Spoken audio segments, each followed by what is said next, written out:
गाजियाबाद के विकास प्राधिकरण के गेट बाहर सनसिटी बिल्डर और गाजियाबाद विकास प्राधिकरण के अधिकारियों के खिलाफ ट्रैक्टर ट्रॉली लेकर बड़ी संख्या में किसानों ने गाजियाबाद विकास प्राधिकरण का घेराव किया।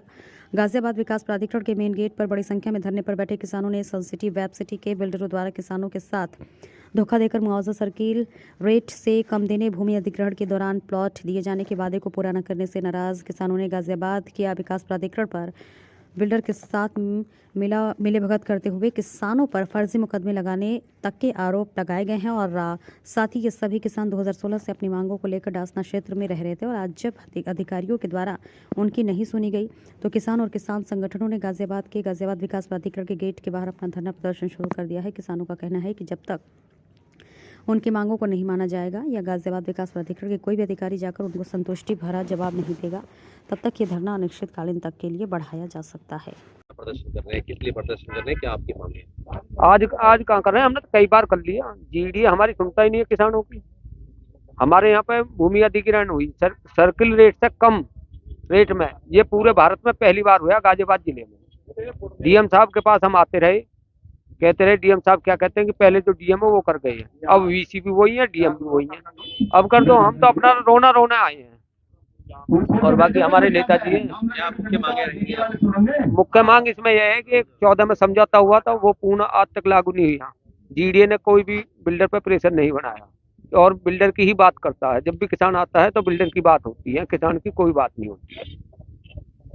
बाकी 2 प्रोजेक्ट गाजियाबाद के अंतर्गत चल रहे हैं और दोनों ही प्रोजेक्टों में किसानों की बिल्कुल अनदेखी करी जा रही है। किसान अपने अधिकार की बात करता है, बिल्डर उसे दबाने का काम करता है। जब कभी बिल्डर अपनी मर्जी से किसानों की ज़मीन पर कब्जा करने जाता है, किसान उसका विरोध करते हैं, तो बिल्डर जो है वो एफआईआर करता है और किसानों के ऊपर मुकदमा दर्ज हो जाता है। लेकिन किसान इस दर्द को किससे कहे? किसान परेशान है। किसान किससे अपनी बात कहे, किससे कहे कि भाई हमारा भी दर्द है, हमें आज तक पैसा इसका नहीं मिला है, बिना पैसे दिए हुए आप हमसे ज़मीन ले रहे हो। एक समझौता 2014 के अंतर्गत हुआ था जो गाजियाबाद विकास प्राधिकरण और जिलाधिकारी गाजियाबाद और बिल्डर और किसानों के बीच हुआ था। उसमें बहुत सारी सहमति बनी थी, बहुत सारी बातों पर चर्चा चली थी, लेकिन वो आज तक लागू नहीं किया गया है। किसान कुछ नहीं मांगता है, किसान मांगता है कि मेरा अधिकार मुझे दे दो। किसी को शौक नहीं है कि वो 8 साल से जो है किसान जो है धरनारत है, बैठा हुआ है। आज तक ना तो गाजियाबाद विकास प्राधिकरण का कोई अधिकारी पूछता है कि भाई आप लोग क्यों बैठे हुए हो यहाँ पर, क्या दर्द है आपको।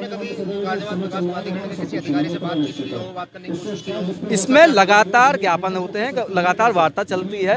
अभी 5-7 दिन पहले ही जिलाधिकारी महोदय को अवगत कराया गया है कि हम लोग इन समस्याओं को लेकर आपके समक्ष आना चाहते हैं, आपसे बात करना चाहते हैं। हम लोग सीधी सी बात है, बात करना चाहते हैं हम लोग, लेकिन ये बात ही नहीं करते तो क्या करेगा किसान। परेशान होकर आज यहाँ पर विकास प्राधिकरण पर आया हुआ है। हमारे अधिकार की बात कर लो, हम ऐसे चले जाएंगे, हमें कोई शौक नहीं है। बहुत ज़्यादा सर्दी हो रही है, सर्दी के बाद भी 8 साल से वहाँ बैठे हुए हैं, आज यहाँ पर आके बैठे हुए हैं, तो ये अपने आप में गलत बात है। जब किसान का कुछ सुनने वाला नहीं है, उसके दुख दर्द की सुनने वाला नहीं है, तो किसान जाएगा कहाँ?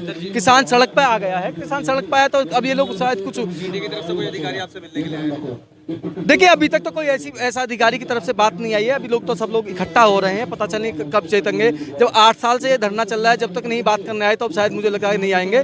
ये मुझे लगता है कि आंदोलन बहुत लंबा खींचने की क्या कहते हैं गुंजाइश है इसमें। बहुत लंबा ही आंदोलन हम लोग इसको खींचेंगे। कोई जल्दीबाजी में हम लोग आए नहीं है, बहुत फुर्सत से हम लोग यहाँ आए हैं कि आज सपोर्ट कर रहा है इसमें। देखिए, मैं आपको बता दूं कि भारतीय किसान संगठन जो है संयुक्त किसान मोर्चे का एक हिस्सा है। जो 42 संगठन जो 13 महीने के आंदोलन किया था उसमें से एक है। जैसे जैसे यहाँ पर समय बीतता जाएगा और लोगों को पता चल जाएगा, सभी किसान संगठन यहाँ पर आने लगेंगे और बहुत जल्दी आपको कहते हैं बड़े और लोग भी क्या कहते हैं दिखाई देने लगेंगे। ये बहुत बड़ा हुजूम, बड़ा कहते हैं आंदोलन होने जा रहा है, ये मैं आपको बताना चाह रहा हूँ। कर रहा है, किसानों की कोई बात नहीं सुन रहा। जब नया भूमि अधिग्रहण बिल नहीं था, जो शासन ने आदेश दिए उस टाइम पर आदेश ये थे कि 70% जमीन खरीदो, 30% में जीडीए को मध्यस्थता की भूमिका निभानी। जब तो इन्होंने अपने तहसीलदार भेज के, अपने लेखपाल भेज के, किसानों पर प्रेशर करवा के जिस जमीन का रेट 2224 रुपए सर्किल रेट था वो 1100 रुपए मीटर में करार करा दी। और जब से नया भूमि अधिग्रहण बिल आया है उसके बाद तो इन्होंने किसानों की जो जमीन बच रही है खरीद नहीं रहे। जब इनकी मर्जी होती है उसकी जमीन बढ़ा देते, 4300 एकड़ कर दी। उनका मन करा हम तो कम पे काम करेंगे तो उन्हें 828 एकड़ का डीपीआर देने को जीडीए तैयार है। ऐसा क्यों?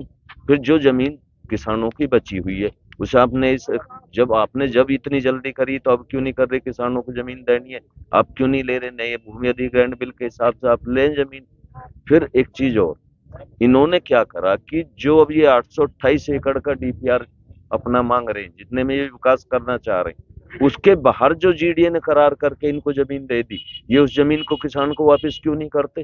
कायदे में इनको, जब ये वहां काम ही नहीं कर रहे तो वो जमीन जीडीए को किसान को वापस करनी चाहिए, किसान पैसा देगा। तो आज इतनी जल्दी जमीन लेने में क्यों नहीं है, जो 2010 में और 11 में थी? क्या आपको ऐसा लगता है कि भ्रष्टाचार के पर्दे खुल रही मैं है? तो ये कह रहा हूं कि अगर 2005 से आज तक जितने अधिकारी जीडीए में आए हैं, उनकी अगर जांच हो जाए तो मैं दावे के साथ कह रहा हूँ ये सारे जेल जाएंगे। इनकी जांच ही नहीं हो रही। एक बात बताओ आप, हमारे यहाँ से ईस्टर्न पेरिफेरल एक्सप्रेसवे निकला, उसका रेट बढ़ के मतलब 300 रुपए से और वो 3500 रुपए तक, मतलब 3 लाख रुपए से लेके 35 लाख तक पहुंच गया, 40 लाख तक पहुंच गया, जो कि सरकारी परियोजना है। एक प्राइवेट मतलब परियोजना में जीडीए इतना इंटरफेयर करता है, इतना ज्यादा उसका ध्यान है उसकी तरफ, इतनी सपोर्ट उसे करता है बिना किसी बात के। किसी भी किसान को जाओ, चाहे वो किसी पे भी केस दर्ज करवा सकता है। मुझ पे खुद पे 7-8 मुकदमे दर्ज इन्होंने करवा रखे हैं। इस बात के गुंडा एक्ट लगा दी उन्होंने पे, वो अपनी जमीन नहीं देना चाह रहे थे, इसका मतलब ये थोड़ी कि आप उसको तो इस पे प्रताड़ित करेंगे। बिल्कुल इनके कुछ नहीं हो रहा। ये पुलिस किसके उससे जाती है? आप उनका डीपीआर पास नहीं है, जब वो चाहेंगे, जब वो जाते हैं, मतलब है। आज मुख्य वजह क्या है? मुख्य वजह ये है कि जो समझौते अब से पूर्व में हुए वो भी लागू हो, और जो जमीन किसानों की बची हुई है वो 4 गुने रेट पे जमीन लें। और एक मुद्दा हमारा ये भी है कि जो जमीन इन्होंने